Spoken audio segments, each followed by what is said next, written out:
क्या आपको पता है कि ताजमहल के साथ पहली सेल्फी किसने खींची थी? और क्या आपको ये पता है कि ताजमहल का रंग भी बदलता है? ताजमहल के बारे में ऐसा ही इंटरेस्टिंग फैक्ट जानने के लिए वीडियो को अंत तक ज़रूर देखिए।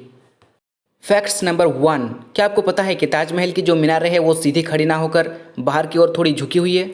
जी हाँ, ये इसलिए बनाया गया है ताकि बिजली या फिर भूकंप आने पर यह मीनार अगर कभी गिर जाए तो ये मुख्य गुंबद के ऊपर ना गिरे।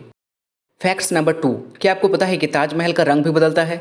जी हाँ, दिन का अलग अलग पहर के हिसाब से ताजमहल का रंग भी बदलता है। सुबह देखने पर ताज थोड़ा गुलाबी दिखता है, शाम को दूधिया सफ़ेद और चांदनी रात को ये सुनहरा दिखता है। दरअसल ये सफ़ेद पत्थरों पर चांद और सूरज की रोशनी गिरने पर ऐसा होता है। फैक्ट्स नंबर 3, कोई भी ये दावे के साथ तो नहीं कह सकता कि ताजमहल का नक्शा किसने तैयार किया था, मगर कई कई लोगों का ये मानना है कि 37 लोगों की एक टीम मिलकर ताजमहल का नक्शा तैयार किया था और वो 37 लोग दुनिया के अलग अलग कोने से बुलाए गए थे। और कई लोगों का ये भी मानना है कि शाहजहां ने खुद ताजमहल का नक्शा तैयार किया था। ये भी हो सकता है क्योंकि लोग प्यार में बहुत ही बड़ी बड़ी चीज़ कर जाती है और मुमताज़ महल के लिए शाहजहां का प्यार कितना अहम था ये तो हम सभी भली भांति जानते हैं।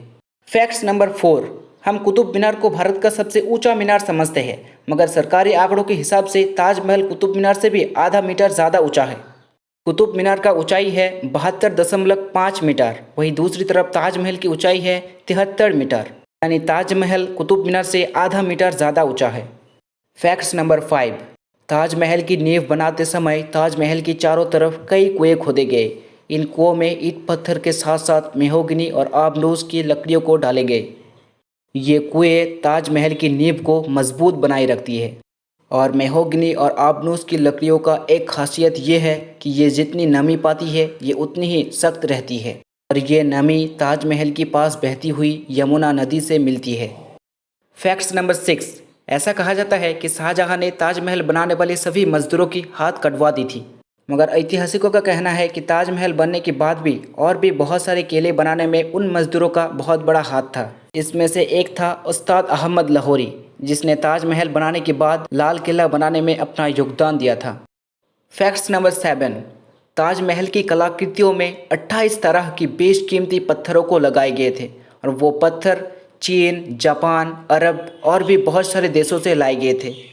मगर दुख की बात तो ये है कि अंग्रेज़ों ने उन सारे पत्थरों को ताजमहल की दीवारों से खोद कर निकाल लिया।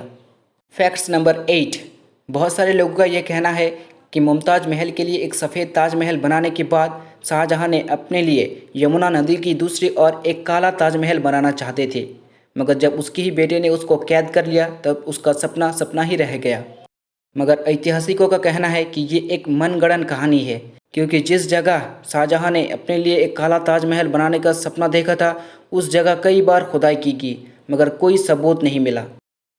फैक्ट्स नंबर 9, द्वितीय विश्व युद्ध के समय ताजमहल के चारों ओर बांस की घेरा लगाकर उसे हरे रंग के चादर से ढक दिया गया था ताकि वो हवाई बम्बारों को दिखाई ना दे और वो सुरक्षित रहे।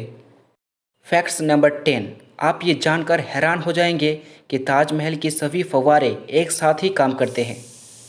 दरअसल सभी फव्वारे के नीचे एक टैंक बनी हुई है जो एक साथ ही भरती है और दबाव बनने पर एक साथ ही पानी ऊपर फेंकती हैं। ये सभी फव्वारे बिना किसी मशीन के ज़रिए पानी ऊपर फेंकती है। फैक्ट्स नंबर 11, आपको ये जानकर हैरानी होगी कि लगभग 12,000 के आसपास लोग हर रोज़ आगरा आते हैं ताजमहल देखने के लिए। दुनिया में और कोई इमारत नहीं है जिसे देखने के लिए हर रोज़ इतने सारे लोग आते हैं। फैक्ट्स नंबर 12, क्या आपको पता है कि ताजमहल के साथ पहली सेल्फी किसने ली थी? जी हाँ, जॉर्ज हैरिसन ने फिश आइलैंड्स की मदद से ताजमहल के साथ पहली सेल्फी ली थी, जब सेल्फी का ज़माना ही नहीं था। फैक्ट्स नंबर 13, क्या आपको पता है कि ताजमहल बनाने में उस समय कितने खर्च हुए थे और आज उसका कीमत कितना होगा? जी हाँ, ताजमहल बनाने में उस समय खर्च हुए थे 32 मिलियन रुपीज़ और अगर आज के हिसाब से ताजमहल बनाया जाए तो उस पर खर्च होगा 70 billion rupees.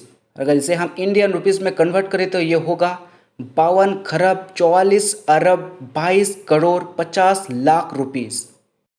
Facts number 14, Taj Mahal की मुख्य गुंबद पर जो कलश है वो कभी सोने का हुआ करता था, मगर 19वीं सदी की शुरुआत में सोने की कलश को बदलकर कांसे की कलश लगाई गई जो आज भी मौजूद है। फैक्ट्स नंबर 15, क्या आपको पता है कि मुमताज़ शाहजहां की तीसरी पत्नी थी? जी हाँ, मुमताज़ का असली नाम था अर्जुमान बानो बेगम। मगर शाहजहां ने उसका नाम दिया मुमताज महल, यानी महल का सबसे अनमोल रत्न। महज 38 साल की उम्र में अपनी 14वीं संतान को जन्म देते वक्त उसका देहांत हो गया। मुमताज की गुजर जाने पर शाहजहां को बहुत ही बड़ा झटका लगा और उसने ताजमहल बनाने का फरमान जारी किया। शाहजहां को ये भली भांति पता थी कि ये ऐशो आराम, ये शान व शौकत एक दिन सब मिट्टी में मिल जाएगा, इसलिए उसने कुछ ऐसा बनाने का सोचा जो सदियों तक रहे। इसलिए उसने ताजमहल बनाने का फरमान जारी किया। आज शाहजहां नहीं रहे, उसकी सल्तनत को भी गुजरे हुए कई ज़माने हो गए, मगर एक ताज है जो आज भी सर ऊंचा कर कर खड़ा है और दो प्रेमियों का प्रेम कहानी को अपने अंदर समेट कर रखा है और सदियों तक रखेगी। इस वीडियो को कैसा लगा नीचे कमेंट करके ज़रूर बताना, और यदि अच्छा लगा हो तो लाइक एंड शेयर ज़रूर करना। मिलते हैं नेक्स्ट वीडियो में, तब तक खुश रहिए।